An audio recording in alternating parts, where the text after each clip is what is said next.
بسم اللہ الرحمن الرحیم۔ السلام علیکم ورحمۃ اللہ وبرکاتہ۔ آج ہم نے آپ کی اردو کی درسی کتاب میں سے جس سبق کا انتخاب کیا ہے اس سبق کا نام ہے رشتہ ناتا۔ سبق رشتہ ناتا کے مصنف مولانا محمد حسین آزاد ہیں۔ آپ کی ولادت 1830 میں ہوئی اور آپ کی وفات 1910 میں ہوئی۔ آزاد نے قدیم دہلی کالج میں تعلیم حاصل کی، جہاں مولوی ذکاء اللہ، ڈپٹی نذیر احمد جیسی عظیم ہستیاں آپ کی ہم جماعت تھیں۔ مولانا محمد حسین آزاد آسمان ادب کا وہ روشن ستارہ ہیں جس کی چمک دمک سے آج بھی اردو ادب روشن ہے۔ آپ کو بہترین انشا پرداز آقائے اردو تسلیم کیا جاتا رہا ہے۔ آپ کے کلام میں سادگی و دلکشی ہے اور آپ کی نثر میں بھی نظم کا سا مزہ ملتا ہے۔ آپ کی نظموں میں خوبصورت تشبیہات، استعارے، رنگینی عبادت اور موسیقیت پائی جاتی ہے۔ یہی وہ خوبیاں ہیں جن کی بنا پر آپ کو ادب میں بلند مقام حاصل ہوا۔ آپ اپنی ذات میں ایک انجمن تھے۔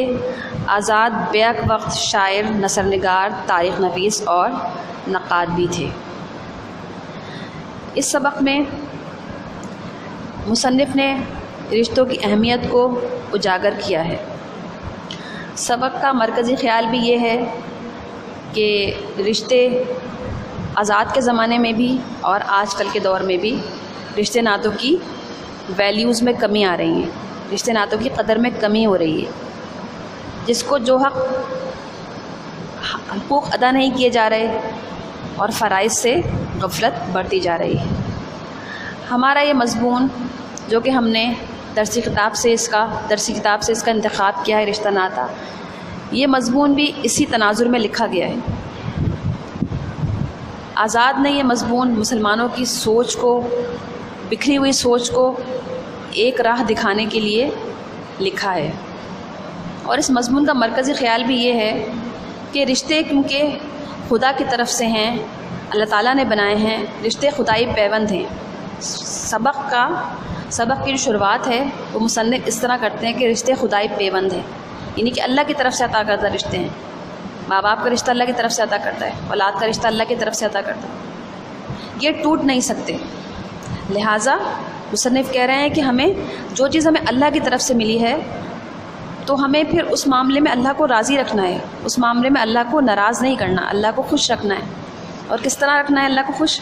کہ جو رشتے اللہ تعالیٰ نے ہمیں تحفتاً دیے ہیں انہیں نبھانا ہے اور انہیں مضبوط کرنا ہے، کیونکہ دیکھیں ہر رشتہ، ہر ناتا اپنی جگہ اہم ہے۔ اگر ہم کسی بھی دوسرے انسان سے، اپنے کسی رشتہ دار سے، بہت ہی قریبی بلڈ ریلیشن، خونی تعلق جن سے ہوتا ہے، اپنے بہن بھائیوں سے، ننیالی رشتہ داروں سے، ددیالی رشتہ داروں سے بے رخی کا برتاؤ کریں گے یا بے رخی سے پیش آئیں گے تو کل کو ہمارے ساتھ بھی ایسا ہی ہوگا۔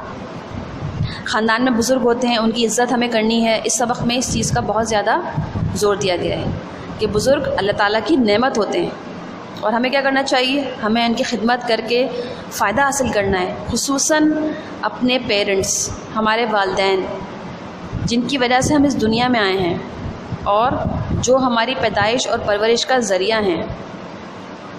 تو اللہ کی خوشی ان کی خوشی میں ہے۔ استاد ہمارا روحانی باپ ہے، وہ ماں باپ جنہوں نے ہمیں پیدا کیا وہ اس دنیا میں ہمیں لے کر آئے، اور دوسرا باپ یعنی دوسرے ماں باپ، دوسرے پیرنٹس ہمارے کون ہیں؟ ہمارے ٹیچر۔ تو ان کی عزت و احترام کرنا چاہیے۔ ددیالی ننیالی رشتہ داریاں، ان سب کا احترام ہم سب پر فرض ہے اور ان کا حق ہے ہم پر۔ تو بچوں، ہمیں چاہیے کہ بزرگوں کی رائے کا احترام کریں ہم، اور ہر رشتے کو جو کہ ہمیں دیا گیا ہے اللہ کی طرف سے اس کا سہارا بنیں۔ اس سبق میں آزاد رشتوں کی اہمیت کو بہت اجاگر کرتے ہیں، اور اس اہمیت کو، ہر رشتے کی اہمیت اور ضرورت ہے، اس کو رعایت اور اس کو پابندی کو قانون ادب کہتے ہیں۔ یعنی قانون ادب، آپ کے مشق سوالات میں یہ سوال بھی ہے کہ قانون ادب سے کیا مراد ہے، قانون ادب کیا چیز ہے؟ تو مصنف بتا رہے ہیں کہ دنیا کی ہر بات میں نزدیکی اور دوری کے رشتے ہیں، کچھ رشتے قریبی ہوتے ہیں، کچھ رشتے دور کے ہوتے ہیں، ان کی رعایت یعنی کہ ان کو نبھانا اور ان کو ان کا حق دینا، وہ کیا کہلاتا ہے؟ پابندی، یعنی کہ رشتوں کو ان کی رعایت اور پابندی کو قانون ادب کہا جاتا ہے۔ مصنف یہ بتا رہے ہیں کہ ان رشتوں کو ہم نے نبھانا ہے. کیوں نبھانا ہے؟ اس لیے کہ ہمیں اللہ کی خوشنودی حاصل کرنی ہے. اللہ کی خوشنودی ہم کیسے حاصل کریں گے؟ اپنے پیرنٹس کا احترام کریں گے، جو بزرگ دادا دادی نانا نانی اور جو بڑے ہیں ہمارے خاندان کے، ان کی عزت کرنی ہے، ان کی رائے کا احترام کرنا ہے. کیونکہ اگر ہم یہ سب کچھ نہیں کریں گے تو اس دنیا کا جو کارخانہ ہے ادب تعظیم اور رعایت کے بغیر دنیا کے اندر دنیا کی بہبود کے لیے بہت ہی مشکل ہو جائے گا. پھر مطلب اگر ہمارے بزرگ ہم سے خوش ہوں گے تو اٹ مینس کہ ہمارا اللہ بھی ہم سے خوش ہے، اور جب اللہ تعالیٰ ہم سے خوش ہوگا تو ہمیں انعام و اکرام سے بھی نوازے گا. یعنی دنیا میں بھی فائدے ہیں اس کے اور آخرت میں بھی اس کا اجر ہمیں ملے گا. اور جب ہماری اولاد ہماری خدمت کرے گی تو ظاہر ہے اللہ تعالیٰ اس کا اجر دے گا نا. تو اسی طرح سے مصنف کہہ رہے ہیں کہ ماں باپ کی اطاعت کی صورت کس طرح سے ماں باپ کی اطاعت کر سکتے ہیں، کس طریقے سے. اس چیز کے بارے میں بھی مصنف نے بحث کی ہے کہ ماں باپ کی اطاعت ہمیں کس طرح کرنی چاہیے، کیا طریقہ کار ہونا چاہیے کہ ہم ماں باپ کے سامنے حاضر ہوں تو ان کی بے ادبی نہ ہو ہم سے. ہم ان کے سامنے حاضر ہوں تو ہمیں کیا کرنا ہے؟ تو ہمیں یہ کرنا ہے کہ ہمیں ان کی مرضی اور خوشنودی کی جستجو رکھنی ہے. ہمیں یہ دیکھنا ہے کہ وہ کیا چاہتے ہیں، وہ ماں باپ ہمیں کیا چاہتے ہیں ہم سے. ماں باپ ہم سے صرف یہی چاہتے ہیں نا بچوں سے، ماں باپ ان کے کہ آپ نے جو ہے وہ اچھا پڑھنا ہے، اچھے کام کرنے ہیں، نماز پڑھنی ہے، روزہ رکھنا ہے. ابھی تو یہی کام ہے ظاہر ہے، کیونکہ پریکٹیکل لائف میں جب انسان آ جاتا ہے تو دیگر مسائل اس کے ساتھ ہوتے ہیں. لیکن ابھی فی الحال پیرنٹس کیا چاہتے ہیں؟ پیرنٹس یہی چاہتے ہیں نا کہ ان کی مرضی کے مطابق ہم کام کریں. مرضی کیا ہوتی ہے؟ صرف پڑھائی.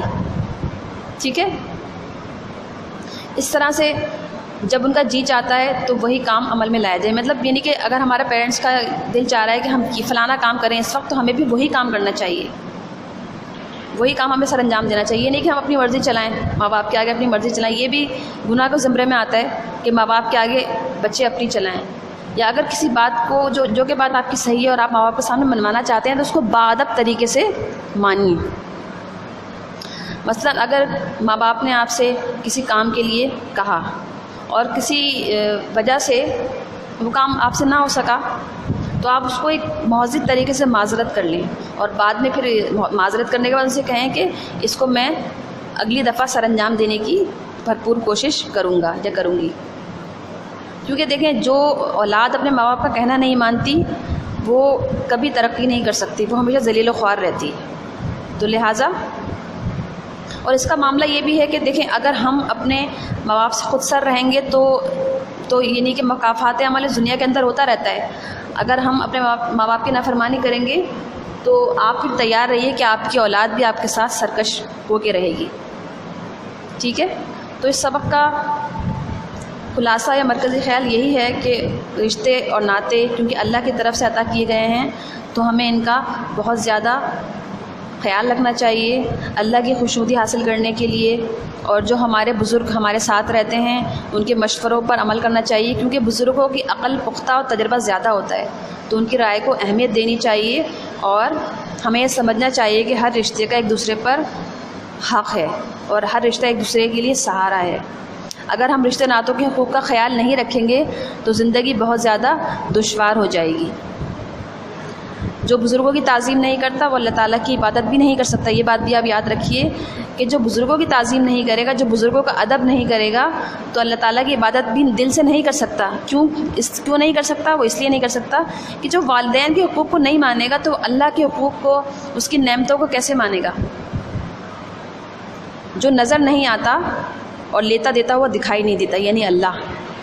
ساری نعمتیں اللہ تعالیٰ عطا کر رہا ہے ہمیں، ماں باپ بھی ہمیں ان نعمتوں کو ہم تک پہنچا رہے ہیں. مطلب یہ کہ وہ ذریعہ بنے ہوئے ہیں.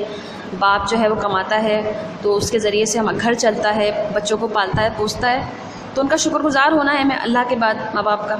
تو یہی اس سبق کا مرکزی خیال ہے کہ بزرگوں کا احترام، رشتوں کی اہمیت، رشتوں کے لیے سہارا بننا ہے، ان کی عزت و احترام کرنا ہے اور اپنی ذات سے ان کو فائدہ دینا ہے اور ان کی ذات سے فیض حاصل کرنا ہے. ٹھیک ہے، آج کے لیکچر کے لیے اتنا ہی کافی ہے. امید ہے آپ کو لیکچر سمجھ آیا ہوگا. نیکسٹ لیکچر تک کے لیے اللہ حافظ، فی امان اللہ. اپنا بہت زیادہ خیال رکھیے گا. اللہ حافظ.